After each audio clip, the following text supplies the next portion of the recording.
Arafat, sorry, BBC.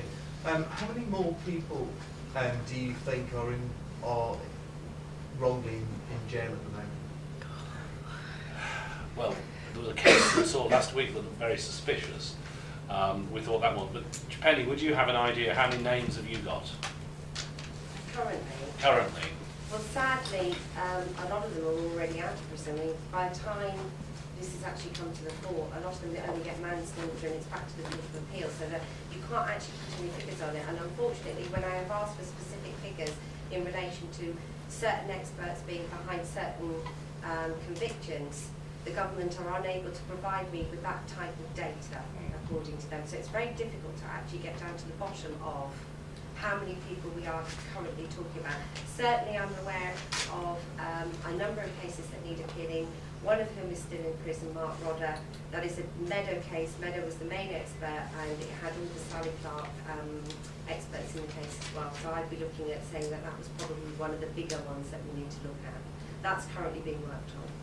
I think the difficulty is a lot of this happens in the family court, and although the problem with the family court is the proceedings are flawed in many cases, but you're not allowed to discuss the proceedings. Can I just answer that a little bit further? Sorry, John.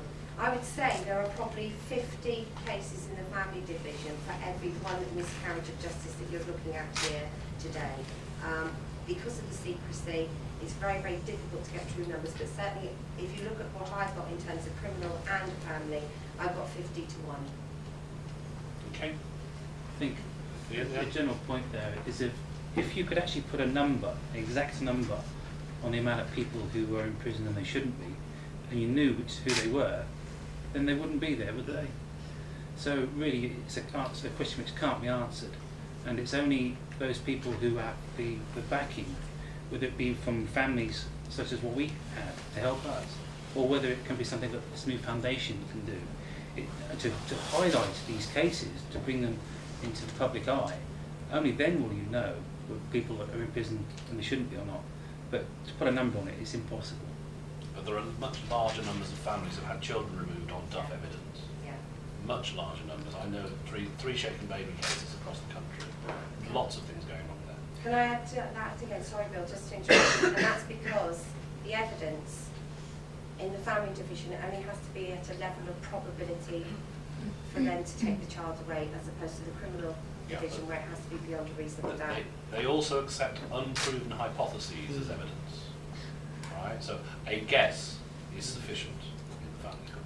If I can just mention that I believe Penny Leather is absolutely right, that there are vastly more cases of injustice in the family courts than there have been in the criminal courts.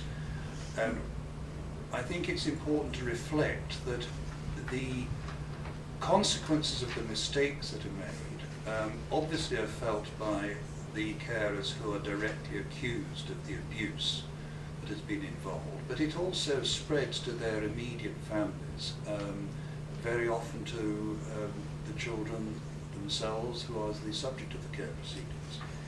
And the numbers of people's lives who are touched and touched tragically by these mistakes is vast. We have a huge national problem here, and something really does have to be done to put it right. And as I say, it seems to me the only way that we are going to do that is by legislation. Can I just add on to that as well? What he's just mentioned there about the children being damaged within the system as well, within the family courts and the criminal side, as in our case, right at the beginning of the investigation into my case, they kept saying to me, we're doing this in the best interests of the child. Well now, Jade was 4 when I was separated from her, and she was 8 when I returned home, and to this day she has now been classed as having separation anxiety. Nobody has ever explained to her fully what happened. She doesn't understand, for instance, I'm here in London, she can't wait for me to go back home, because she's scared that I won't come back home.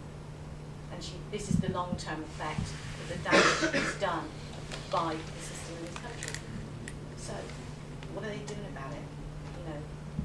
So, it's down to us again to do something with this foundation to help the families and to, carry on highlighting what is wrong. And obviously obviously with what's happening today as well, will highlight it even more. But that's where they go wrong with the children in particular. Right. Any further questions? Yeah. Sharon Audrey from The Sun.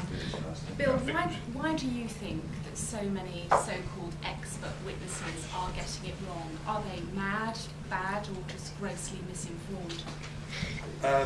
I think it's a mixture. I think that there are some who are simply just mistaken. I mean, that can happen to the best of us, can't it? There are some who have probably got an axe to grind of one sort or another.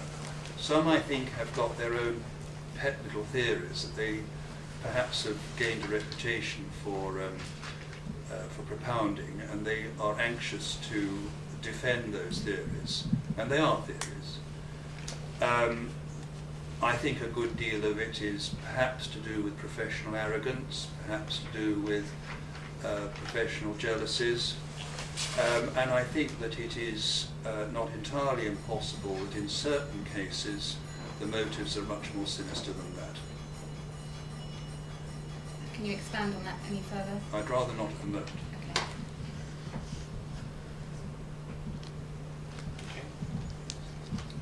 Okay.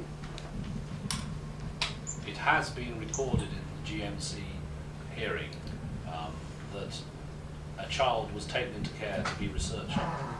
That's actually documented, and that if the parents had agreed to the research on the child would not have been taken into care. That is documented. That's right. Further questions?